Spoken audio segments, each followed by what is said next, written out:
નમસ્કાર ખેડૂત મિત્રો, જૂન માસ એટલે ખરીફ સિઝનનો પ્રારંભ।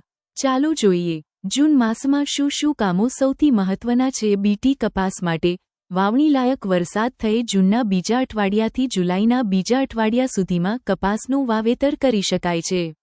જ્યાં સિંચાઈની સગવડ હોય ત્યાં મે મહિનાના છેલ્લાથી જૂન મહિનાના પ્રથમ અઠવાડિયામાં આગોતરું વાવેતર કરી શકાય છે। જો કે તેનાથી વહેલું વાવેતર કરવાથી પાકમાં રોગ જીવાત વધે છે, જેથી ઉત્પાદન ઓછું મળે છે। સિંચાઈની સગવડ હોય ત્યાં બે ચાસ વચ્ચે 120 સેન્ટીમીટર અને ચાસમાં બે છોડ વચ્ચે 45 સેન્ટીમીટર જેટલું અંતર રાખવું, જ્યારે બિનપિયત વિસ્તારમાં બે ચાસ વચ્ચે 90 સેન્ટીમીટર અને ચાસમાં બે છોડ વચ્ચે 30 સેન્ટીમીટરનું અંતર યોગ્ય જણાયું છે। વાવેતર અંતર જમીનનો પ્રકાર, કપાસની જાત, સિંચાઈની સગવડતા વગેરે પરિસ્થિતિ પર આધાર રાખે છે અને તેમાં ફેરફાર કરી શકાય છે। કપાસના વાવેતર માટે ડિલિન્ટેડ, રૂંવાટી વગરનું બીજ વાપરવું જોઈએ। શરૂઆતમાં ચૂસિયા પ્રકારની જીવાતોથી બચવા માટે અમેરિકન સંકર જાતો તેમજ ઇન્ડો અમેરિકન સ્થાયી જાતો માટે ઇમિડાક્લોપ્રિડ, ગૌચો 7.5 ગ્રામ પ્રતિ કિલો પ્રમાણે બીજને પટ આપવો જોઈએ। સામાન્ય રીતે બીટી બિયારણને પહેલેથી માવજત આપેલ હોવાથી બીજને પટ આપવાની જરૂરિયાત રહેતી નથી।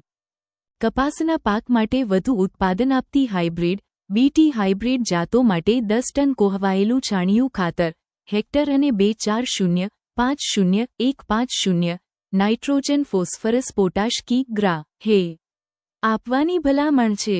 તેમાંનો બધો જ ફોસ્ફરસ અને પોટાશનો જથ્થો બે સરખા ભાગમાં પાયામાં અને પાળા ચડાવતી વખતે આપવો, જ્યારે નાઇટ્રોજનનો કુલ જથ્થો 240 કિલોગ્રામ 4 સરખા ભાગમાં એટલે કે 60 કિલોગ્રામ નાઇટ્રોજન પાયામાં તેમજ વાવણી બાદ 30, 60 અને 90 દિવસે આપવો જોઈએ જો બીજ ઉત્પાદક બીટી કપાસ અને નોન બીટી કપાસના બીજ અલગ અલગ પેકેટમાં આપે તો ખેડૂતોએ બીટી કપાસના ખેતરની આજુબાજુમાં 20% વિસ્તારમાં અથવા ઓછામાં ઓછી 5 હરોળમાં જે વધુ હોય તે પ્રમાણે એ જ જાતિના નોન બીટી કપાસનું વાવેતર રેફ્યુજી ક્રોપ, આશ્રય પાક તરીકે કરવું જોઈએ।